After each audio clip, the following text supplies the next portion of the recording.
Assalamualaikum warahmatullahi wabarakatuh. Puji dan syukur kita ucapkan kepada Allah Subhanahu wa Ta'ala, dan tak lupa pula salawat dan salam kita curahkan kepada Nabi Muhammad SAW.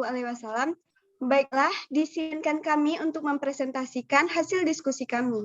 Perkenalkan, kami dari kelompok 9 yang beranggotakan saya sendiri, Areza Putri Malika, dan Afifa Azara. Kami akan mempresentasikan tentang struktur dan organisasi tubuh hewan vertebrata. Baiklah, dari pertama akan disampaikan oleh Afifa Azara, dipersilakan.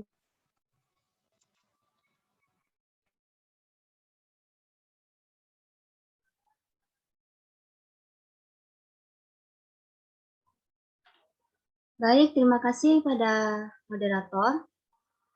Materi pertama akan disampaikan oleh saya, yaitu hewan vertebrata.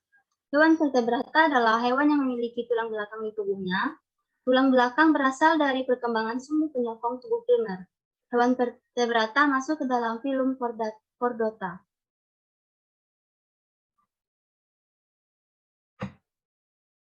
Ciri-ciri hewan vertebrata adalah yang pertama memiliki notot, yaitu kerangka berbentuk batangan keras tapi lentur. Yang kedua memiliki tali saraf tunggal. Yang ketiga memiliki ekor yang memanjang. Yang keempat memiliki celah faring.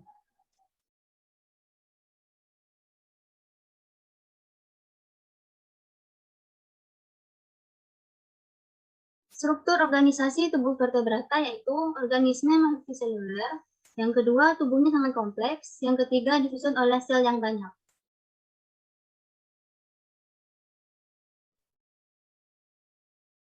Vertebrata memiliki 5 klasifikasi. Yang pertama Fisces, yang kedua amfibian, yang ketiga reptilian, yang keempat aves, yang kelima mamalia.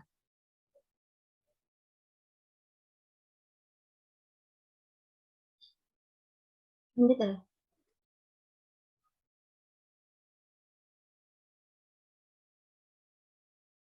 Fisces merupakan klasifikasi hewan bertulang belakang yang memiliki habitat di air dengan sistem respirasi dengan insang.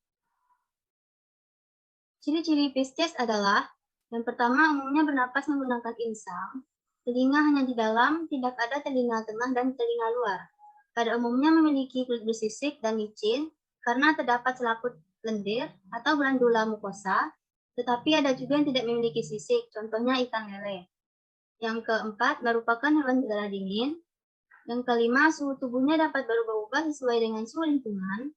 Yang keenam, pernapasan umumnya dilakukan dengan menggunakan insang. Yang selanjutnya, umumnya berkembang biak secara ovipar dan fertilisasi eksternal atau di luar tubuh induk. Yang terakhir, kor atau jantung terdiri dari 2 ruang yaitu atrium dan ventricle.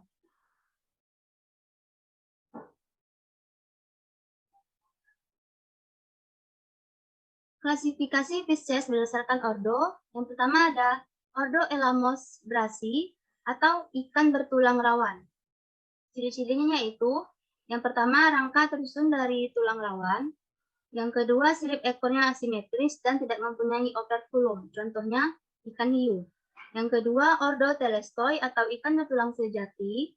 Ciri-cirinya, beberapa jenis memiliki gelembung renang. Pada jenis ikan tertentu, di bagian kepalanya terdapat rongga yang berhubungan dengan insang yang disebut labirin, contohnya ikan emas. Yang ketiga, ordo Dipnoi atau ikan berparu-paru.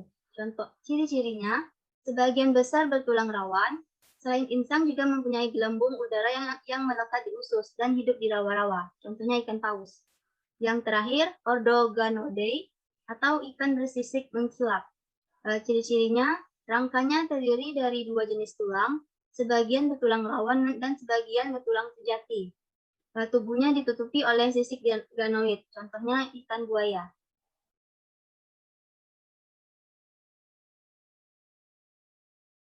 Manfaat Pisces, yang pertama, Pisces dapat dipelihara sebagai ikan hias. Yang kedua, daging ikan merupakan sumber protein tinggi dan mengandung asam lemak yang tak jenuh. Yang ketiga, kulit ikan dapat disamak atau dibuat tas, dompet, sepatu, dan juga jaket. Yang keempat, ikan dapat memberantas nyamuk secara biologi. Yang kelima, Pada tulang ikan dapat dimanfaatkan sebagai pembuat lem. Yang keenam, sisa ikan bisa dimanfaatkan sebagai tepung untuk campuran makanan hewan dan ternak. Yang kedua, amfibian.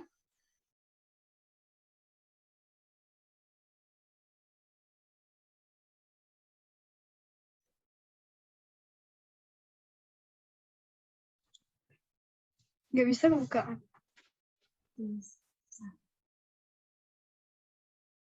Amfibi berasal dari kata amfi atau ganda dan bios hidup. Memiliki arti amfibi merupakan hewan yang dapat hidup di dua alam, yaitu air maupun darat.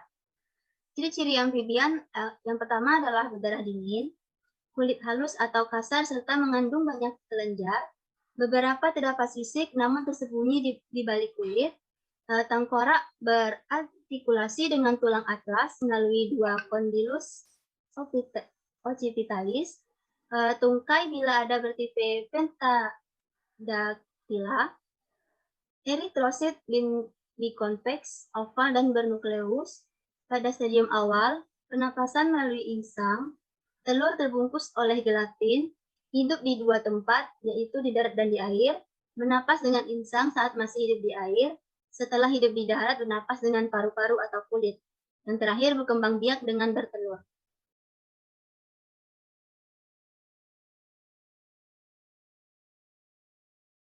Klasifikasi amfibian berdasarkan ordo. Yang pertama adalah ordo Anura. Dikenal juga sebagai kodok atau katak. Ordo ini terdiri atas sekitar 55 famili dengan jumlah spesies mencapai 6.000 di seluruh dunia. Contoh ordo Anura adalah Huia masoni atau pongkang jeram, Bufo melanosticus, bangkong kolong atau kodok lunga, Calophrinius pleurostigma, katak lengket, Spea hammondi, kodok spadifut hammond, dan yang terakhir Ingerophilinus biforcatus, kodok buduk. Yang kedua, ordo Caudata, dikenal juga sebagai salamander. Ordo ini terdiri atas 10 famili dengan total spesies mencapai 600 jenis. Contoh ordo Caudata, yang pertama salamander raksasa Cina atau Andrias davidianus, yang kedua Pletodon cinereus atau salamander ungu merah, dan yang ketiga Hinobius kimure atau Asiatic salamanders. Dan yang terakhir itu ordo Gymnophiona, dikenal juga sebagai Cecilia. Ordo ini terdiri atas 10 famili dengan total spesies mencapai 200 jenis. Contohnya Ichthyophis vindicer atau Cecilianaceae, yang kedua Siphonops annulatus, dan yang ketiga Cecilia.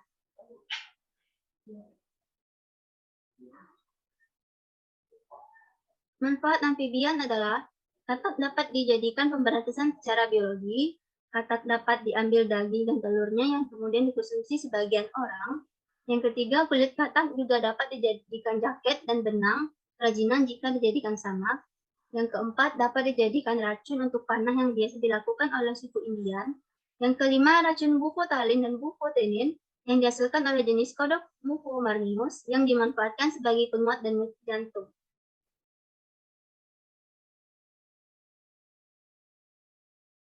Yang ketiga, reptilia.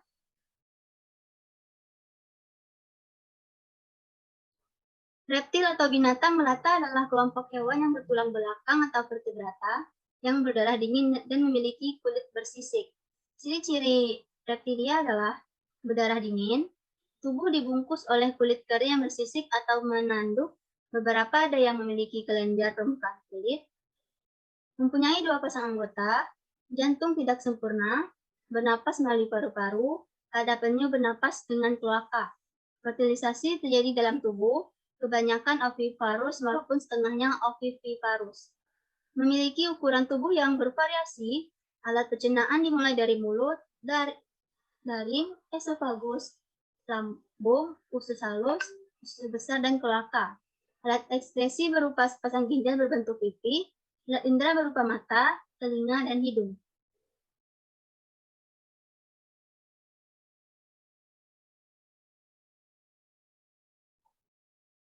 Klasifikasi reptilia berdasarkan ordo, yang pertama ada ordo Squamata. Contohnya subordo Sauria atau lizard yang memiliki ciri-ciri umumnya kecil, mulutnya dilapisi zat tanduk, umumnya mempunyai kaki, rahangnya kaku dan mempunyai kelopak mata. Yang kedua subordo Serpentes atau ular, ciri-cirinya tidak mempunyai tulang dada, tulang rusuknya banyak, tidak mempunyai kaki, rahang dapat terbuka lebar, tidak mempunyai kelopak mata, tidak mempunyai telinga bagian luar, dan lidahnya bercabang. Yang ketiga, subordo Amphisbaenians. Ciri umum subordo ini adalah tubuhnya panjang dan langsing, serta kulitnya bersegmen melingkar seperti cincin.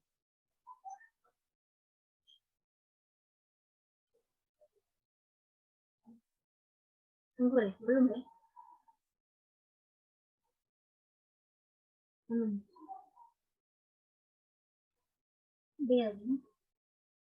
Yang kedua, ordo Rhynchophalia. Ciri-cirinya tidak mempunyai telinga bagian luar, mempunyai kait di bagian punggung seperti perpanjangan dari tulang rusuk, terdapat lekukan di sekeliling bola matanya, dan pejantannya tidak mempunyai penis. Terus yang ketiga, ordo Testudinata atau kura-kura dan penyu, memiliki ciri-ciri bentuk tubuhnya bulat, perisainya melekat pada tulang punggung dan tulang rusuk, bernapas dengan kloaka, dan yang hidup di air laut mempunyai kaki pipih, sedangkan yang hidup di air tawar kakinya berjari dan berkuku. Dan terakhir, ordo Crocodila atau buaya, memiliki ciri-ciri bentuk tubuhnya seperti Lacertilia, tetapi ukurannya lebih besar, dan kulitnya tebal, terdiri dari zat tanduk dan di bawahnya terdapat tulang.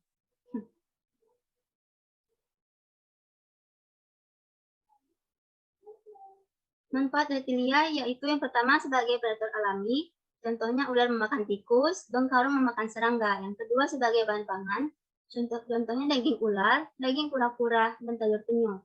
Yang terakhir, minyak ular atau racun ular dimanfaatkan manusia sebagai bahan obat-obatan.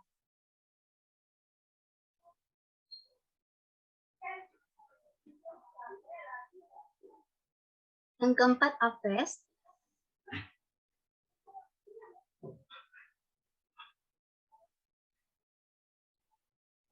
Apes memiliki nama lain yaitu burung.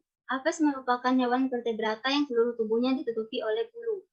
Ciri-ciri apes, yang pertama berdarah panas, tubuh terbungkus oleh bulu, mempunyai 2 sepasang anggota, fertilisasi terjadi dalam tubuh, respirasi dilakukan dengan paru-paru, punya pundi-pundi udara yang berfungsi untuk menyimpan udara pada waktu terbang, dan mempunyai suhu tubuh yang tetap, berkembang biak dengan bertelur, pembuahan terjadi dalam induk betinanya.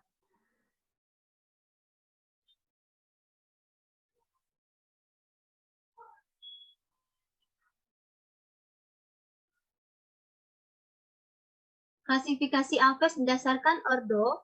Yang pertama, ordo Accipitriformes adalah kelompok burung dengan ciri-ciri paruh tajam dan melengkung yang dilengkapi dengan cerai atau membran dari pangkal rahang atas burung di mana lubang hidung terbuka, sayap panjang dan lebar dengan 4-6 bulu di bagian tepi luarnya, dapat terbang lama tanpa mengepakkan sayap, memiliki kaki dan cakar, karnivora, diurnal atau aktif di siang hari.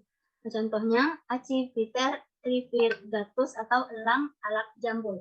Yang kedua, ordo Anseriformes adalah ordo dari apes dengan ciri-ciri sayap berkembang baik,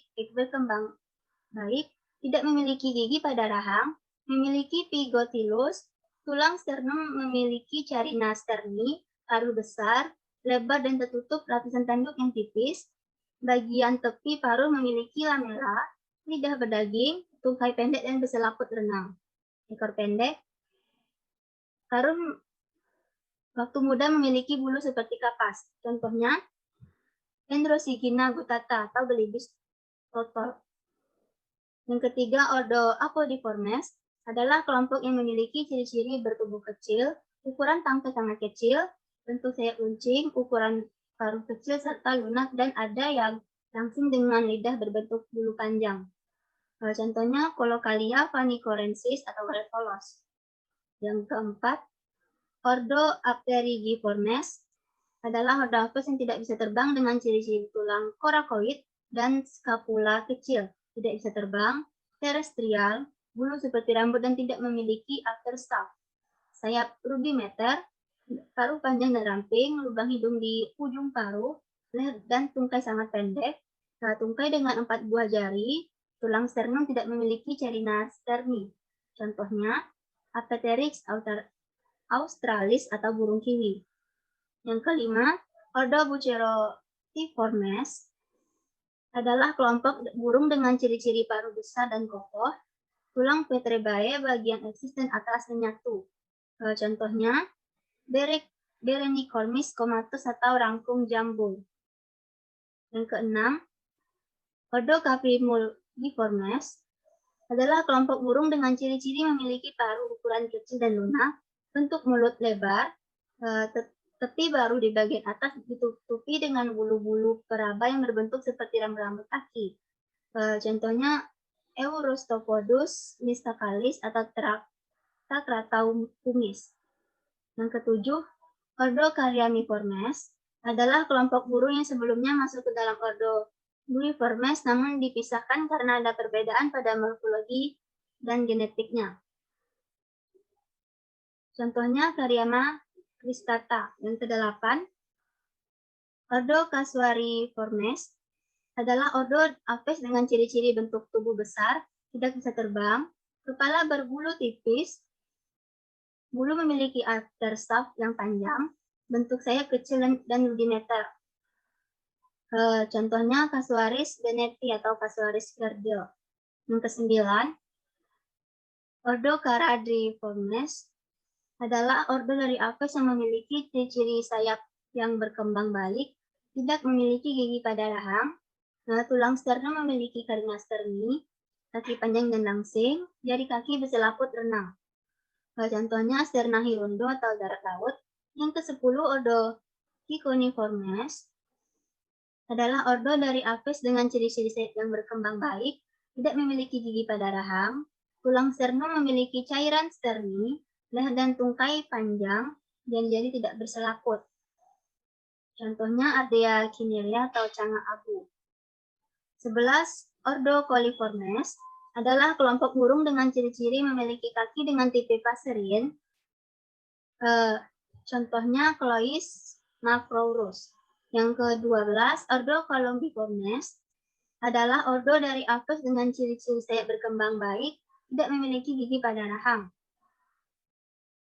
Paruh pendek dan langsing, pada umumnya tarsus lebih pendek daripada jari-jari. Contohnya Geopalia striata atau perkutut Jawa. Yang terakhir, ordo Coraciformes adalah kelompok burung yang memiliki ciri-ciri paruhnya kuat. Contohnya Alcedo atricen atau raja udang.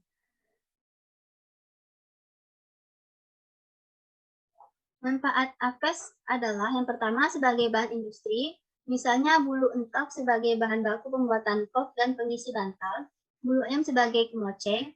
Yang kedua, bahan pembuat obat, misalnya sarung bantal walet dan telur itik. Yang ketiga, predator alamiah yang memakan ulat dan serangga.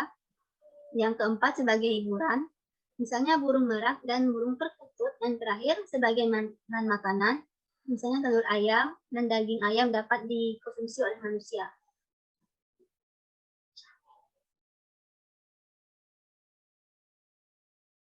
Yang kelima, mamalia.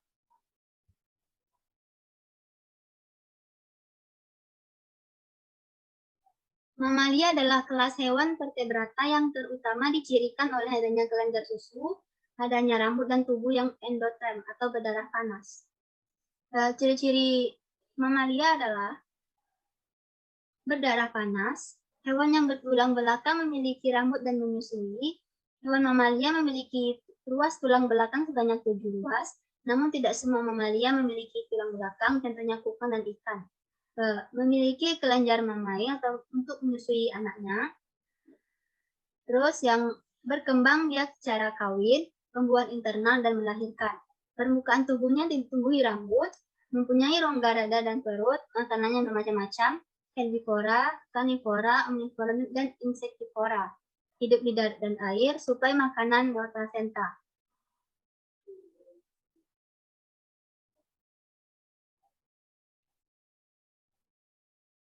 Klasifikasi mamalia berdasarkan ordo. Yang pertama ada ordo Monotremata atau mamalia bertelur. Cirinya bertelur dan menyusui anaknya. Yang kedua ordo Marsupiala. Ciri khasnya yaitu memiliki kantung di depan daerah perutnya yang berfungsi untuk menyimpan anaknya yang baru lahir. Yang ketiga ordo Primata atau bangsa kera merupakan vertebrata berderajat paling tinggi karena memiliki akal, pikiran, dan budaya. Yang terakhir, ordo Rondetia. Ciri khusus dari ordo ini mempunyai sepasang gigi seri yang tajam dan umumnya herbivora.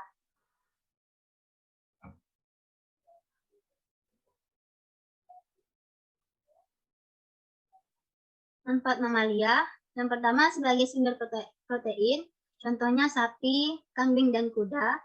Sebagai alat transportasi, contohnya kuda penarik sado, sapi penarik gerobak, dan unta. Membajak tanah sawah, contohnya kerbau. Bahan industri kulit, contohnya kulit sapi dan kambing. Bahan wol, misalnya domba.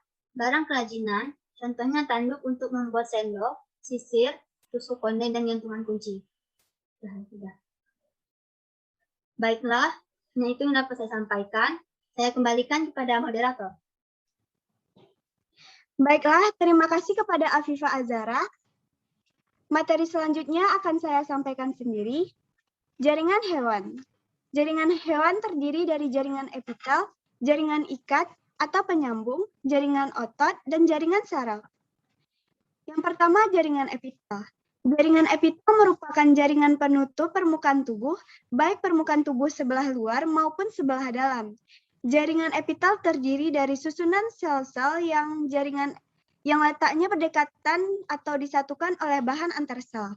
Jaringan epitel terdiri dari sel-sel epitel yang saling mengikat dan membentuk lapisan. Jaringan epitel yang melapisi permukaan luar tubuh disebut epitelium. Kemudian ciri-ciri jaringan epitel. Sel-sel epitel tersusun rapat dan perlekatan antar sel kuat. Bentuk dan ukuran sel bervariasi. Secara embriologi, jaringan ini berasal dari lapisan eksoderm, mesoderm, dan endoderm. Lazimnya berdiri pada membran basal. Jaringan ini dapat membentuk kelenjar dan ada di dalam seluruh tubuh. Kemudian fungsi jaringan epitel. Yang pertama sebagai pelindung atau sebagai alat proteksi.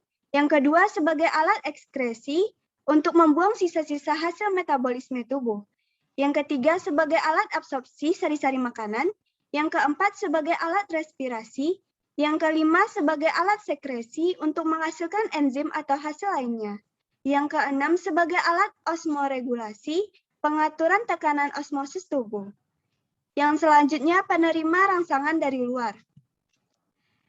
Kemudian jaringan epitel terdiri dari epitel satu selapis dan epitel berlapis banyak.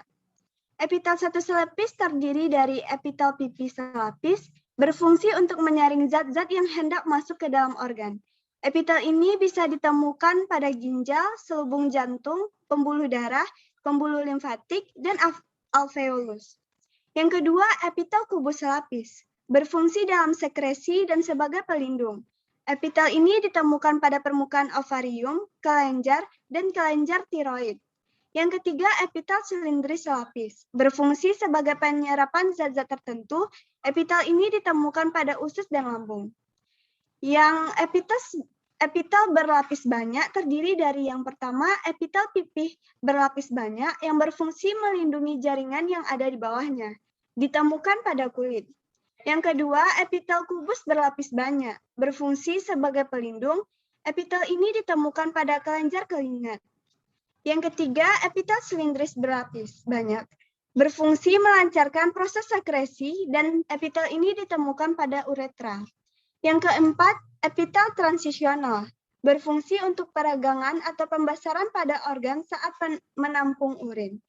Epitel ini ditemukan pada kandung kemih. Yang kelima, epitel semu berlapis banyak, berfungsi sebagai pelindung. Epitel ini ditemukan pada trakea. Nah, di sini ada gambar jaringan epitel. Ada epitel pipi, epitel kubus, epitel silindris, epitel pipi berlapis, epitel kubus berlapis, epitel silindris berlapis, dan epitel transisi. Jaringan yang kedua yaitu jaringan ikat atau penyambung.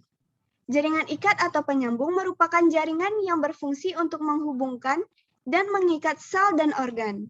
Penyusun jaringan ikat ini adalah sel yang tersusun dalam suatu matriks ekstraseluler yang mengisi ruang antar sel.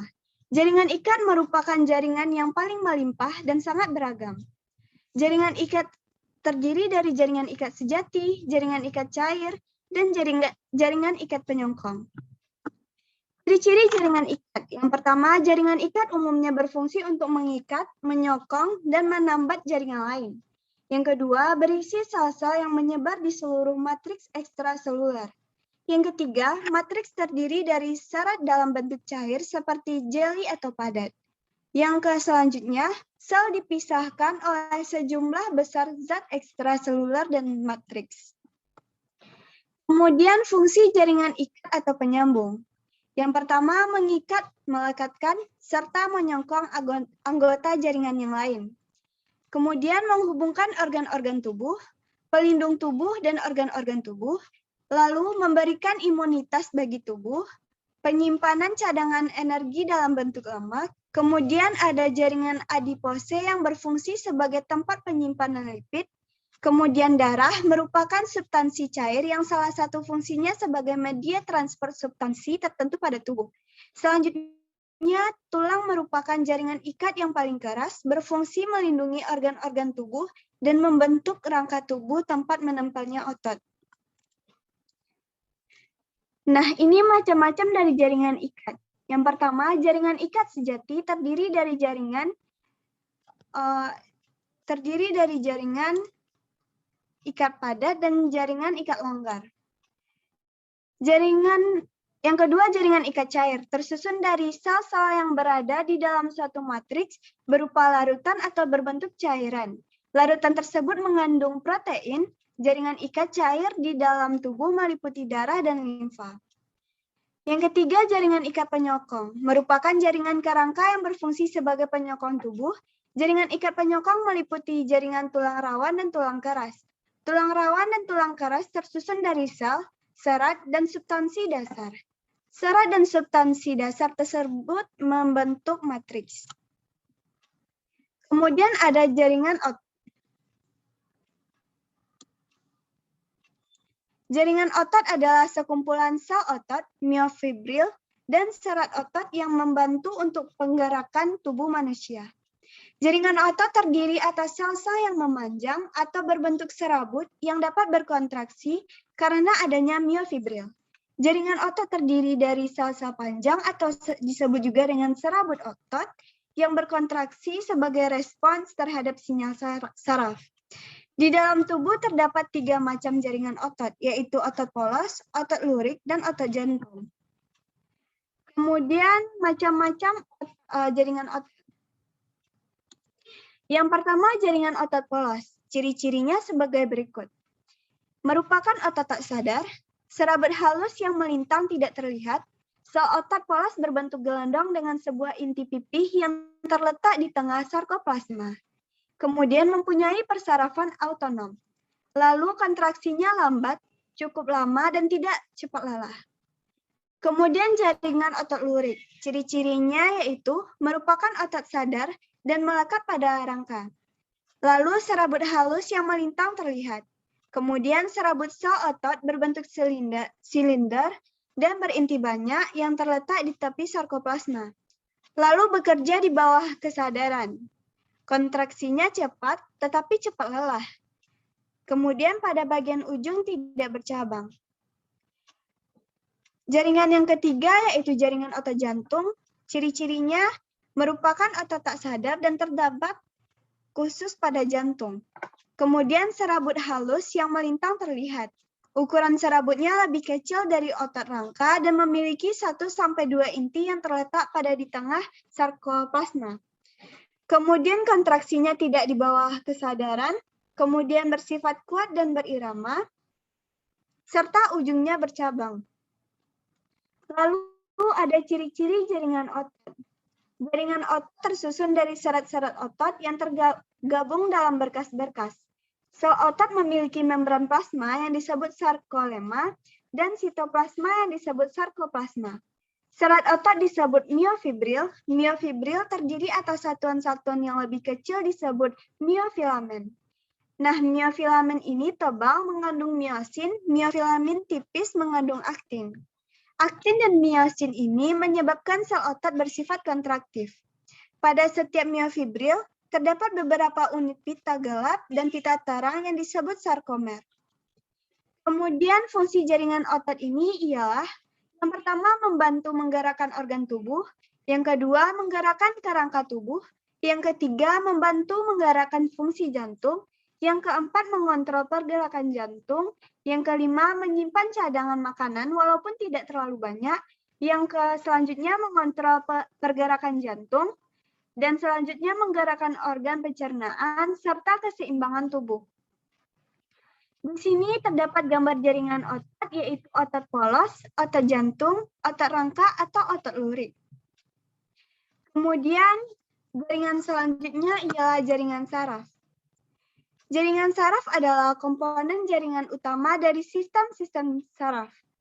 Jaringan saraf tersusun atas sel-sel saraf yang disebut dengan neuron, yang berfungsi untuk menghantarkan rangsangan jaringan saraf ini secara luas di dalam tubuh.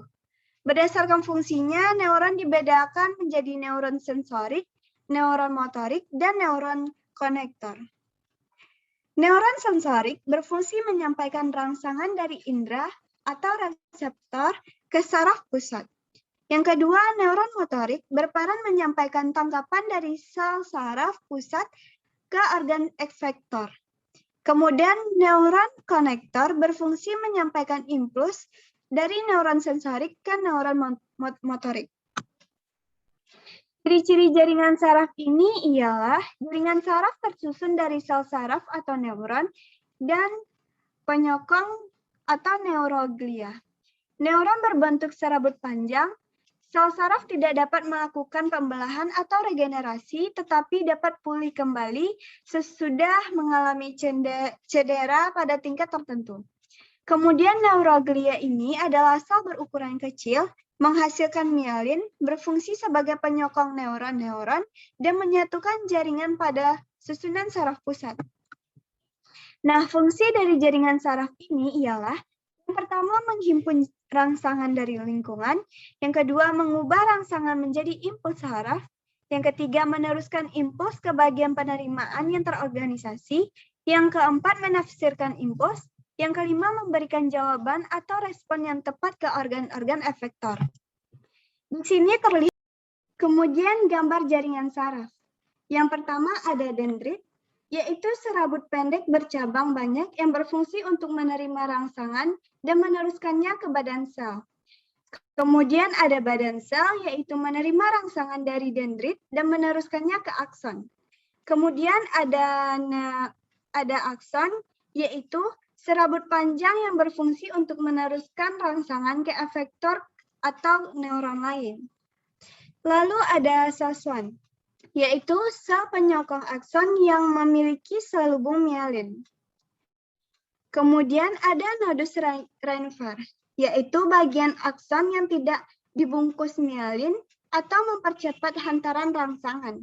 Kemudian ada sinapsis, yaitu titik pertemuan antara neuron. Lalu di sini ada bagian yang pentingnya, itu inti sel, yang berfungsi mengatur seluruh aktivitas sel. Kemudian ada selubung mielin, adalah lapisan fosfolipid yang membungkus akson. Oke, baiklah. Sekian dari presentasi kami. Jika ada materi yang kurang dipahami, teman-teman dipersilakan untuk bertanya atau memberi tambahan jawaban atau memberi tambahan materi pada jam perkuliahan. Jika ada kesalahan dari presentasi kami, mohon dimaafkan. Terima kasih. Assalamualaikum warahmatullahi wabarakatuh.